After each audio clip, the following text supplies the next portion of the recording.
So it's not often that I get a chance to play a game made by someone that I personally knew, especially if that person was a prof of mine. And this is great because when he did show up, he taught a class on how to pitch and budget a game. This is because he's a producer at a game company called Primetime Studios who's come out with such big hits like Birds Like Us, which is actually a movie and a whole topic in of itself that I don't want to talk about. So he's kind of like Superman in a way, he's got two personalities, man by day, man by night. He makes a lot of things that he's passionate about, okay? Point is, I figured that with this new game that I would take the opportunity to grade him. And to do this, I'll be playing Bygone Dreams. It's a fantasy adventure game of sorts. When I was in his class actually, he raved about this thing like it was gonna be the next Dark Souls. But the company hasn't been able to fund its development any further, so they only have a demo for it. And it became pretty obvious why that was the case when I played it. I'm gonna do this honestly, okay? And not pussyfoot around things, so it's nothing personal. Do not sue me. In terms of story, there is no story. And I have no idea what's happening, nor is anything even explained. There's this flying genie thing that keeps talking about something, but I really couldn't tell you what he was going on about. The dialogue is also incredibly flat in its delivery as well. It's obvious as ever that these two weren't even in the studio together to make it sound organic, because when you have voice acting, especially between two people at the very least, you gotta have them in the same room so they can feed off of each other's energy, but that's not the case. So what we have here are two different vibes to this voice acting, and neither of them are good. Okay. Hello? Wah, be quiet. We don't want to attract any unnecessary attention. No shouting in the library. Psst. He's not shouting though. I thought this place was abandoned. Abandoned? Can't you feel it teeming This is My name me is without Bob. my I'm here meds. because I need help saving Ilona. I was hoping that at least the combat would be entertaining enough to hold me over, but even that is mediocre. You have your regular heavy and light attacks, but the damage inflicted sometimes varies. So, a heavy attack might deal less damage than a light one, and then the light one would have more effect than the heavy. So it defeats the purpose of having two different attack types. The devs also thought of a stamina bar, but it's hardly noticeable half the time because the recharge is really fast. I don't even know, I think the heavy attack is just there to take your stamina. I don't know that it does anything more. Let's see. Okay. Fuck. Okay, so 80. Okay, so the regular attack, the light attack is 87 or 86, and then the heavy attack is 90 something. So really, if there's a 10-point difference, I don't think that's enough to justify there being two different attacks, but that's just me. What do I know? Then there's your ranged weapons, such as a bow and then some magic. But I don't know how to use the magic because it's never explained, which leaves the bow as your only ranged option. What's more, to use the bow, you need something called mana, which is a sort of magic that you need to replenish to be able to shoot shit. I also can't forget that you don't have a way to defend yourself. In most games like this, you can block or parry an attack, but not here. You do get a force field of sorts, but it doesn't do anything. So your best bet to not get hit is to dodge endlessly. You know what? Magus's hands, not very useful. I don't know how to activate them, and I quite frankly don't care. Okay, so does this shield actually do something? No, it doesn't do anything, so fuck me. There's no point of having a shield. The movement is also uninspired. Why? 2 words. No jumping. Yeah, this is a fantasy game in which you cannot jump. I guess he must be white. They remembered to include a stamina bar, but not a jump mechanic. Even beyond that, what the devs decided to do was to follow the Destiny model. That is, just keep sending out enemies to pad out gameplay time.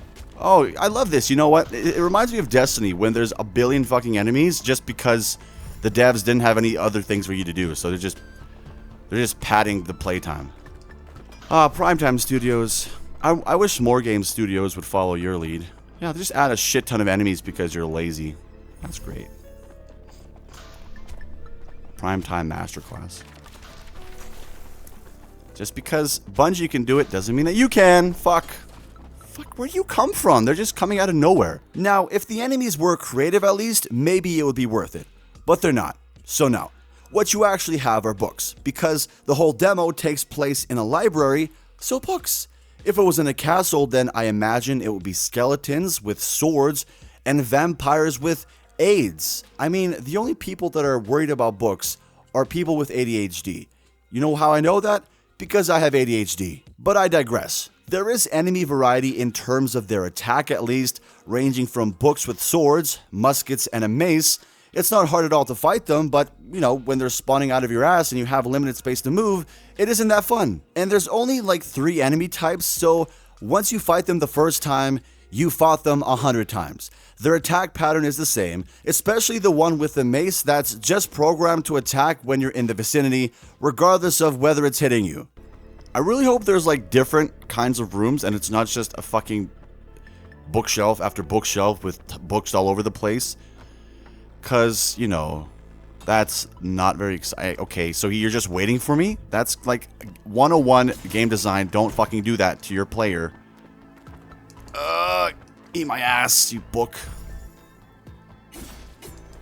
See, this fucking guy is your average crackhead, just swinging his shit. The only engaging moment I had was when I was jump attacked by an enemy, but that was more because I was surprised that jumping was taken into consideration at some point by someone, but they never thought about giving it to the main character. So 95 attack. Okay, they jump now? When you do get hit, you naturally need to heal, but healing is a bit of an inconvenience here because the character has to pause to drink his elixir potion, or as the game calls it, the essence of life. So you're bound to get hit at some point when you're healing, which is counterproductive. It's really helpful that he can't move when he freaking heals. I like that feature. I wish you could just sit down and take a nap instead of just healing. I would appreciate that a lot more. Moreover, the setting itself being in a library would be fine if there was some variety to the rooms, but everything looks the same.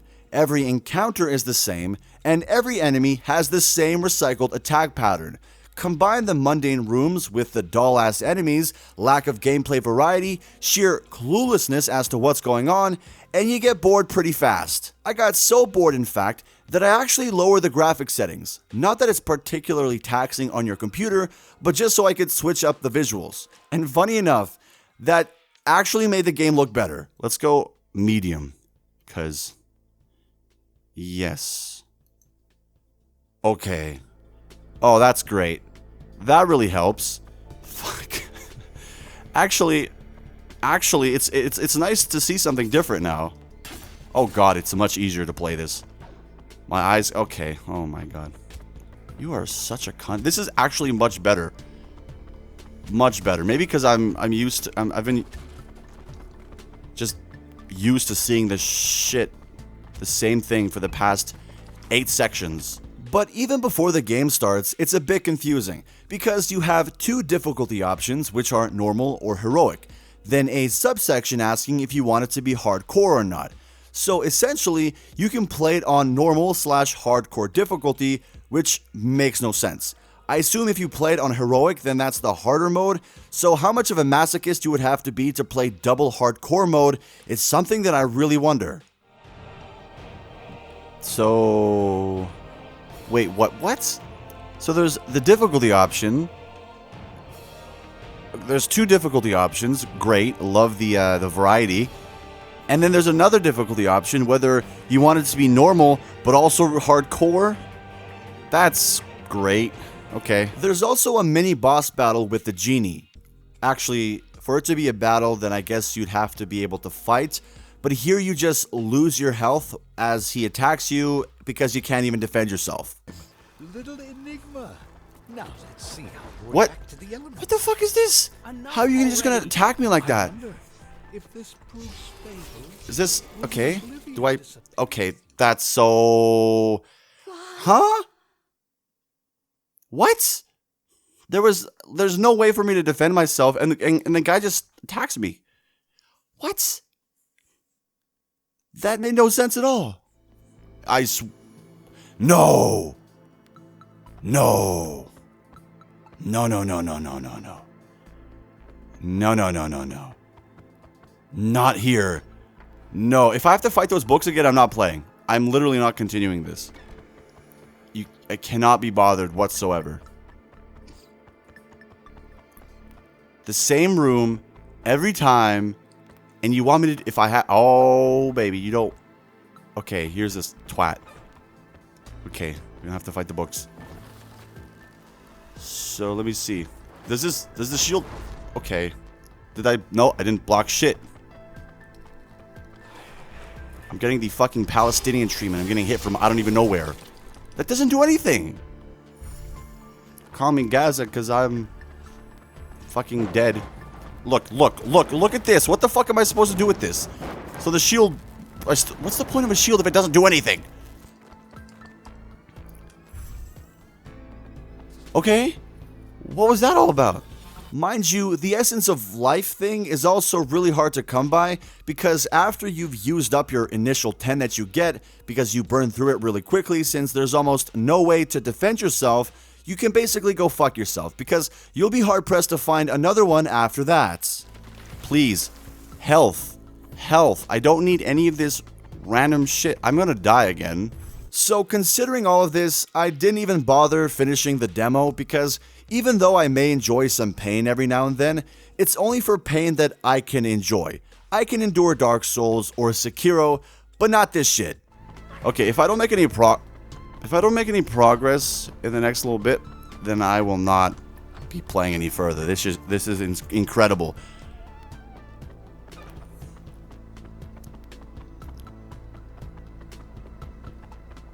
There's more. No, we're done. In summary, the game is not good. I mean, I don't think I have to say it outright, but I thought I'd just mention it. So, the game did not need to be 3D. They could have done this same thing as a side-scroller and gotten their idea across. From what I know about Primetime is that they have high aspirations, but not the talent nor funds to execute their ideas. I can't even call them Pixar from Wish, because even that's being way too generous. So what I would recommend is building a reputation based off of smaller projects rather than overextending yourselves with something like this.